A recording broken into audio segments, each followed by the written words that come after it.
झालेली आहे, काय चर्चा झालेली आहे दोघांच्या भेटीमध्ये? आता काय चर्चा असणार आहे?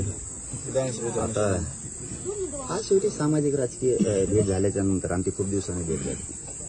हॉस्पिटल आले होते, पुन्हा एकदा साधक बाधक चर्चा राजकारणावर समाजकारणावर. आता सध्या मैदानच की रेड असतो, जसं वारा असेल तसं सध्या सुरू असत. झाली चर्चा. काय चर्चा साधक बाधक नेमकं सांगितलं तुम्ही सगळं खेळ सांगितलं ना. 3 ते 1 दिवस थांबा राहू दे. नेमकं थोडंसं राजकारणात म्हणलं जातं बाबा ते काही पत्ते हुकमी पत्ते ते ओपन करायचे नाही, ते वेळेवर टाकायचे असते. नुसतं चेस खेळ नुसतं मांडून चालत नाही, ते खेळता आला पाहिजे. या खेळात तुम्ही एकत्र असणार काही होऊ शकतं. सामान्य जनतेसाठी काही होऊ शकतं. सामान्य जनतेसाठी काही पण होऊ शकतं. आमच्यासाठी नाही, आमच्या स्वस्वार्थासाठी किंवा आमदार होऊन खासदार होऊन पुढे राजकारण करायसाठी नाही जायचं. सामान्याच्या अन्यायाला वाचा फोडण्यासाठी जर जायची वेळ येणार असेल, काही होऊ शकतं. का नाही होऊ शकत? ओके.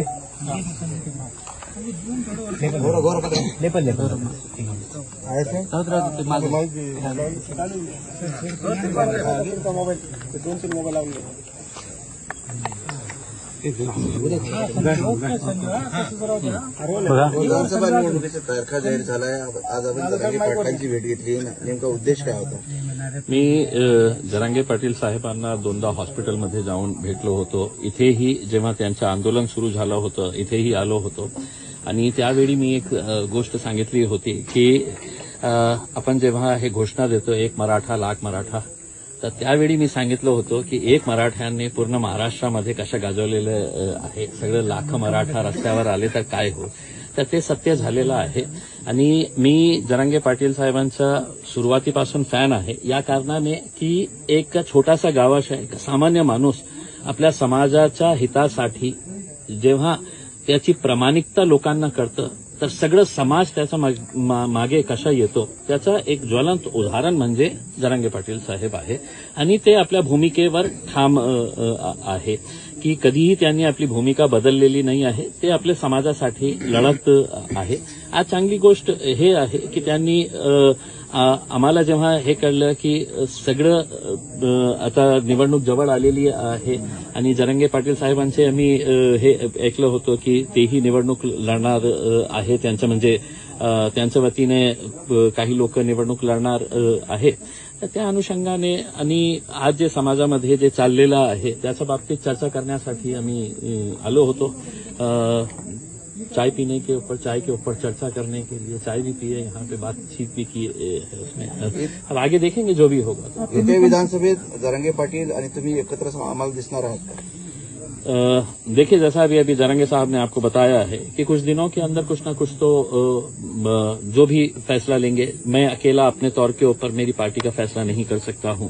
जरांगे पाटिल साहब की सबसे अच्छी बात यह है कि जब भी उन्होंने कोई फैसला लिया है अपने समाज के साथ चर्चा करके, समाज के जिम्मेदारों के साथ चर्चा करके उन्होंने फैसला लिया है. इसमें हमारी सिर्फ उम्मीद यही है, हमारी सिर्फ ख्वाहिश यही है कि आज महाराष्ट्र में जो राजनीतिक परिस्थिति है, जितने भी एस्टैब्लिश्ड पॉलिटिकल पार्टीज है या जो प्रस्थापित नेता लोग हैं, इनका लोगों का विश्वास इनके ऊपर से खत्म हो चुका है.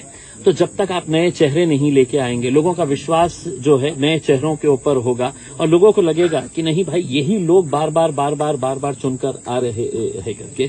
आज भी राजनीति के अंदर देखिएगा, आज विधानसभा, आज एमएलएस का ये हुआ है, एक बाप मंत्री रहता है, बेटे को आमदार बना दिया जाता है, मतलब बाकी और कोई नहीं है. ये घरानेशाही कहीं ना कहीं तो खत्म होनी ही चाहिए ना उसमें. तो आज अगर कोई ऐसी कोशिश की जा रही है तो हम उस कोशिश के अंदर पूरा साथ देंगे जरांगे पाटील साहब को. जरांगे पाटलांनी बुद्धिबळाचं उदाहरण दिलंय. तुम्ही एका बाजूने एकत्र आलात आणि पुढचा कोण आहे राजा जो तुम्हाला मारायचा आहे? नहीं, मैं समझा नहीं. बुद्धिबळाच्या 2 संख्या असतात, दोन्हीकडे राजा असतात, तुम्ही एकीकडून झालात तर पुढचं टार्गेट कोण आहे? देखिए साहब, मैं ये समझ के चलता हूं कि यहाँ पर राजा की बात नहीं हो रही है, यहाँ पे प्रजा की बात हो रही है. जरांगे पाटिल साहब भी जितना भी आंदोलन कर रहे हैं वो उनके समाज के साथ जो नाइंसाफी हो रही है उसके लिए वो आवाज उठा रहे हैं, लड़ रहे हैं। हमें तो ये बात समझ में नहीं आती है। मैं विधानसभा के अंदर जब आमदार था उस वक्त एक भाषण किया था और मैंने ये बताया था कि अगर भाजपा तैयार है, शिवसेना तैयार है, कांग्रेस तैयार है, एनसीपी तैयार है, समाजवादी तैयार है, हम तैयार है, तो क्या वजह है कि इसके अंदर रुकावटें लाई जा रही है करके। देखिए, बोलना कुछ और करना कुछ, ये राजनीतिक पार्टियों के बड़े बड़े नेताओं की आदत बन चुकी थी।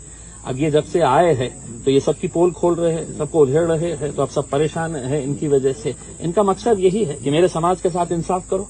हम भी यही कि चाहते हैं कि साहब हमारे समाज के साथ भी कुछ इंसाफ होना चाहिए करके। और जब दो लोग का कॉमन गोल रहेगा, ऑब्जेक्टिव एक रहेगा उसमें, तो यकीनन इनके साथ लोग जुड़ रहे हैं, हम भी इनके साथ जुड़ेंगे। जरांगे पाटलांनी 14 उमेदवार आरक्षणाचा लढाला सुरू ठेवलाय. त्यांना आरक्षण भेटलं नाही. त्यांचा साफ दावा आहे की देवेंद्र फडणवीसांनी मराठा समाजाला फसवले. देखिए, मैं तो अकेले सिर्फ देवेंद्र फडणवीस साहब के बारे में ये नहीं कहूंगा. मैं कहूंगा कि भारतीय जनता पार्टी की नीति जो है वो लोगों को समझ में आ चुकी है. कॉन्स्टिट्यूशनल अमेंडमेंट अगर करने का है, केंद्र सरकार के पास जाने का है, मैं तो आपको यहां तक ये कहता हूं कि उस वक्त नरेंद्र मोदी साहब ने यहां के एक बड़े नेता को बुलाकर ये कहा था कि ये आंदोलन मराठा समाज का किसी भी हालत के अंदर दिल्ली तक नहीं पहुंचना चाहिए करके, यहीं का यहीं इसको रखना चाहिए करके. तो उनकी नीति रही है ये. लेकिन अब वो एक्सपोज हो चुके हैं बहुत हद तक. जो है सबको समझ में आ रहा है कि इसके पीछे किसकी साजिश है, क्या षड्यंत्र रचे जा रहे हैं करके. कौन मैं तो आपको शुरुआत से ही कहा हूं ना, भारतीय जनता पार्टी और उनके जितने भी है नीचे से लेकर ऊपर तक, ये सभी लोगों की साजिश है. आपका अलायंस हो सकता है? देखिए, मैंने है तो आप सीधे तरीके से पूछ रहे हैं, मैंने आपको हर चीज का जवाब दे चुका हूं.